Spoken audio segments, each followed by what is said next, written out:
Mikolo tosekelaki na mosolo ya mboka Kongo ekoki tofungwani misolelo tomoni bozoba nyonso tosali po ya kobongisa Kongo aveni ebongi tosala moto nyonso ata mwana Kongo ya mosolo mpembe ya nzoku Président Moïse, à la veille de la commémoration de l'indépendance de la République démocratique du Congo, vous marchez dans votre résidence? Oui, j'étais en train de voir mes arbres, j'étais en train de réfléchir que les arbres ont droit à la vie et notre peuple n'a plus le droit à la vie dans notre pays. Il n'y a rien qui marche, c'est la souffrance totale.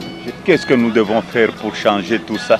Le Congolais est devenu mendiant dans son propre pays.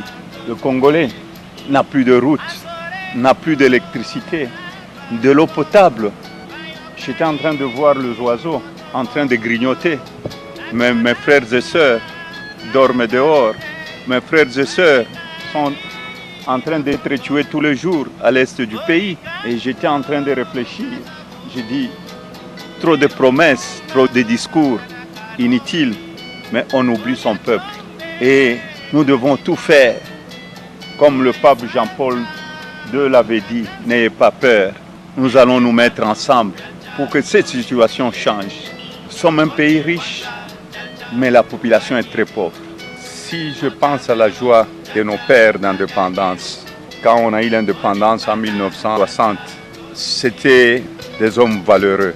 Ils aimaient leur pays. Aujourd'hui, je me pose la question si nous pouvons encore fêter le 30 juin. Si je pense à mes frères et sœurs de l'Est qui sont en train de mourir chaque jour, si je pense à mes frères et sœurs de la diaspora qui se réveillent très tôt le matin pour nourrir leurs frères et sœurs, leurs enfants qui sont encore chez nous au pays, je me pose la question, qu'est-ce qui ne marche pas dans notre pays? Le social ne marche plus. La justice, nous avons de bons juges, mais il y a l'ingérence dans la justice. Nous cultivons seulement la haine, le tribalisme, le népotisme, la criminalité, le banditisme. Est-ce que nous pouvons encore fêter? Quand vous organisez dans un pays des élections chaotiques pour mettre au pouvoir des gens qui n'ont pas été votés, vous croyez que nous pouvons nous en sortir? C'est le seul pays où on trouve des gens avec plus de machines à voter dans leur propre maison et personne n'est incarcéré. Au lieu de réduire le train de vie de l'État pour que la population puisse s'en sortir, les gens aujourd'hui dans notre pays ne savent même pas enterrer le mort parce qu'ils n'ont pas de l'argent pour enterrer leurs frères et sœurs. Ils doivent toujours dépendre de la diaspora. Or, nous avons un pays très riche. Est-ce que nous pouvons nous dire que nous avons un pays très riche? Non. Malheureusement, nous avons des voleurs. Au lieu de penser à la population, on voit des gens qui ont volé, des gens qui roulent carrosse dans notre propre pays et des citoyens, des innocents. Je pense à Mike Mukebai, à la fille Gloria et son compagnon de lutte. Donc, des gens qui sont incarcérés parce qu'ils ont voulu marcher contre la faim. Et c'est ça un pays que nous cherchons.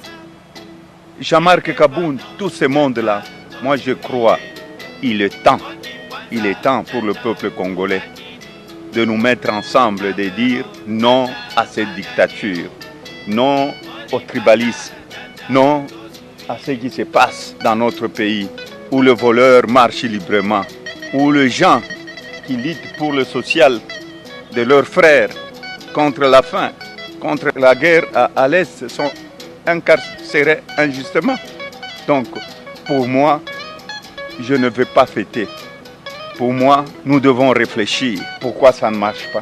Mes chers amis, soyons quand même sérieux. Je crois que le pays appartient à tout le peuple congolais. Alors, Président Moïse, vous êtes mieux informé. Il y a un vent politique qui secoue et qui se veut changer la Constitution. Quel serait votre avis par rapport à ça?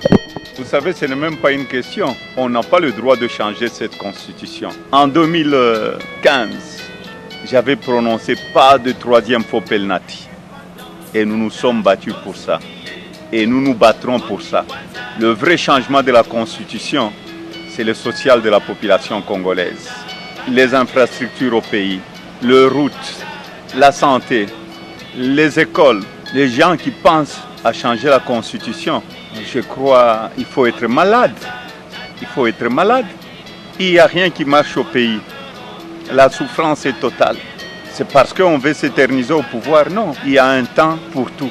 Donc nous devons savoir que nous sommes tous passagers sur cette terre. Président Moïse, pour les pouvoirs en place, c'est la Constitution qui bloque les développements du pays. Vous êtes d'avis? Pas du tout. C'est l'incompétence qui bloque le développement du pays et non pas la Constitution. Nous avons une très bonne Constitution, mais nous avons des leaders qui manquent de vision. Ces Congo ici, avec le programme qu'on avait, on allait les transformer avec cette même Constitution et les gens allaient suivre le modèle de notre pays. Donc pour moi, la Constitution est sacrée, on ne doit pas la toucher. Je me suis battu en 2015.